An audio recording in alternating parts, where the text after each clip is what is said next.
Well, guess what, guys? You've made it to the end. This is the final kind of last hurrah, take you through a whole process of retouching a portrait and incorporating a lot of the different stuff that's going on in here so you can kind of see a real life what it's like to use Lightroom to edit your photos. But thank you so much for sticking with me through all these lessons. It's a lot of them, but this is now the meat and potatoes of what you're going to be using to edit your photos. So hopefully you've got a much better understanding of how powerful and wonderful Lightroom is.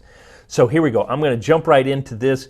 I've reset everything. So what I'd probably do, the first thing I would do over in my presets, if I hadn't imported a preset, is let's go into, we'll do import sauce. And what that did is, just like I imported it, it has cranked up the clarity, a little vibrance, a little saturation. It sharpened things up, but I tell you what, it auto did it, but it's a little hot, and the contrast is a little much, so I'm going to bring the contrast down just a touch. All right, next thing I'm going to do is now I'm going to come in and I'm going to crop.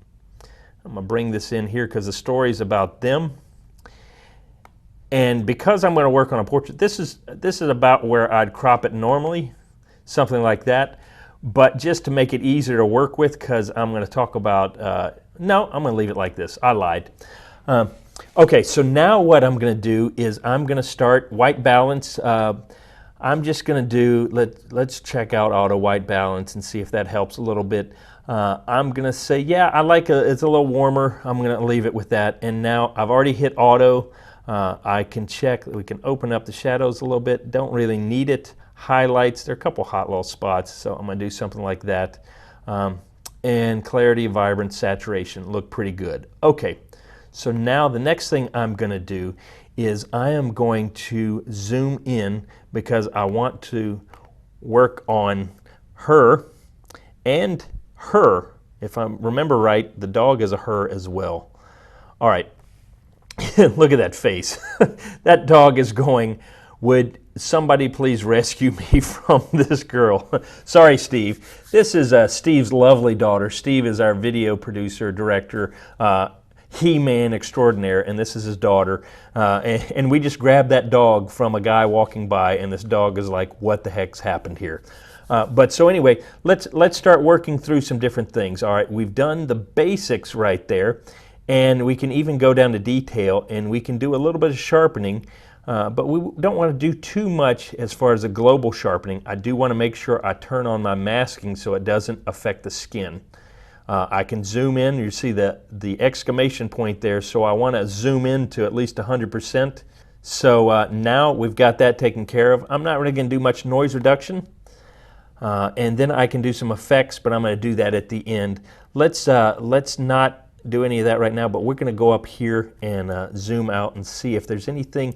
I like to shape kind of where the eye goes and all this, so I'm going to double click on effect, and I'm just going to create a little bit of a gradient from the bottom moving up to make sure that your eye is drawn to the lightest areas.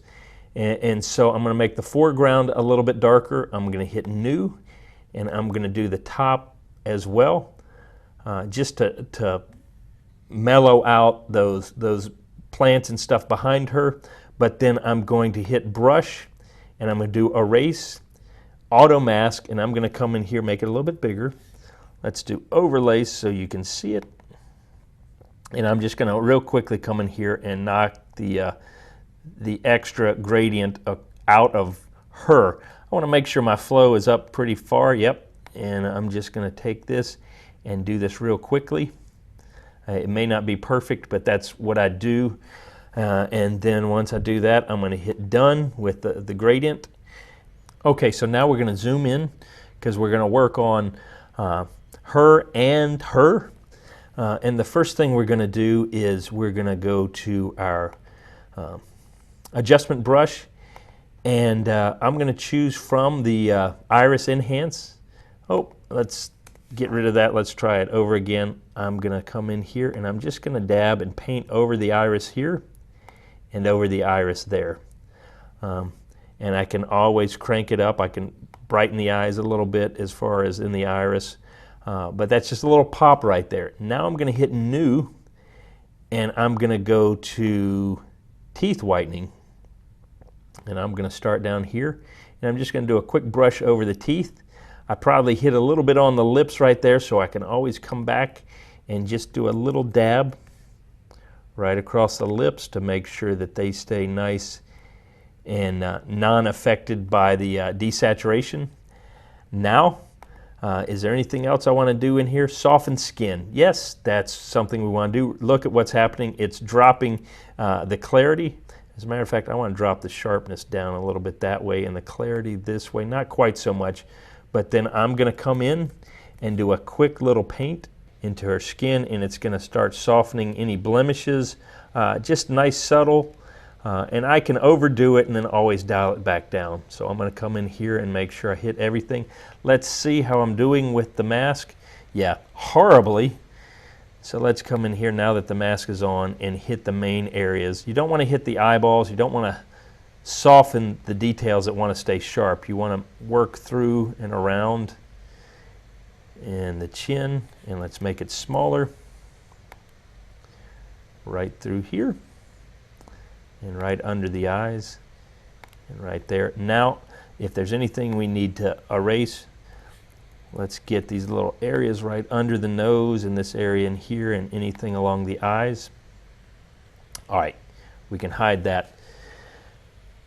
And so now, that's looking pretty good, but one more thing I want to do is I want to take a new one, and I'm going to reset everything, and I'm just going to bump up the saturation and warm up, and I can paint over her lips if I want, just a little bit to kind of bump up the lipstick if I want.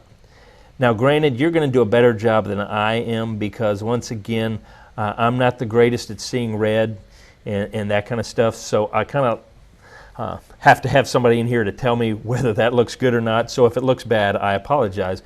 But one last thing that I want to do, no, I actually got two more things I want to do, is increase the exposure in the shadows just a little bit and drop back the saturation. And I'm going to come in here, and those pins are really starting to drive me crazy, so I just want to do selected. I'm going to brighten up her eyes on both sides. Undo that one right there. Let's try it again. Sometimes the pins will, it started to select that one again, so I want to start on the outside of it so that I'm brightening up the eyes without reselecting that iris adjustment there. The nice thing is I can show selected mask overlay, come in with my eraser and just make it a little bit bigger and just smooth this out a little bit. All right, get rid of that. And if it looks a little bit too raccoony eyes, just drop it down a little bit. And now I might want to do one more thing. I'm going to come in here new, and I'm going to crank up the clarity and a little bit of the sharpness, and I'm going to hit the hair. All right, that's a little too much, but the good news is I can knock it back down. But what I want to do is kind of I can add some highlights and some extra pizzazz to the hair if I want by coming in. Let's drop that down. Not so much, and drop the clarity and the sharpness so it's not just over the top. But look what I can do. I can make it really crazy. I can darken it up. I've got nice control over how her hair looks, brightening it up. And so now those are some quick touches that we can do. But one last thing that you might not think about is I can come in here and drop the clarity and the sharpness. And I'm going to crank this up, and I don't want auto mask on right now, because what I'm going to do is I'm just going to paint in this outer area and soften it up. I don't want to increase the exposure, so I'm going to bring this back down. But I'm going to come in here, and in essence I'm going to dull this down, give it a little bit more of a blur. Watch this. As I take it and crank down the sharpness, it blurs it up even more. And so I can come in and add a little bit of blur to everything that's going on around her to kind of add more of a focus on her. I'm going to do new, highlights, and right in this area, that's a little hot right in there. I want to now drop that down so that it's not as distracting. And that seems like a lot, but I'm taking time to try to describe it to you, and really that would take about a minute or so once you get into the practice of doing that. And so we can go from the before to after, and you can really do a lot of great stuff just by understanding how to use the tools to really do a great job and shape your image and craft it. And like I said, one of the main tools that I use over and over again is that adjustment brush right there, because you can really dial in all those different settings in different places and layer them on top of each other. Stack them, if you will. Because here's the thing, I could even come in, even though I've applied sharpness globally, I've got sharpness and clarity added in here, I still can double that up by adding more sharpness individually to like her eyes or different places, the eyes of the dog, if I want to, and we call that double stacking. You have the global changes, but then you have the individual changes. So just realize how powerful that stuff is, and in just a little bit of time you can come in and really tweak and edit your images with these powerful tools. So hopefully that's going to give you a good little taste of what you can do with Lightroom without ever having to travel into Photoshop or anything else. You can do a lot of portrait retouching, a lot of shaping of your images, cropping, doing all the extra stuff you need to do right here in Lightroom. And now you have the power to do it because you know what all the little tools and little tips and tricks are to be able to really craft your image. So hopefully you're going to pat yourself on the back, feel a lot better about Lightroom, and now you're going to be excited to jump in there and start working on all those images you want to work on now, and you've got the power to do it.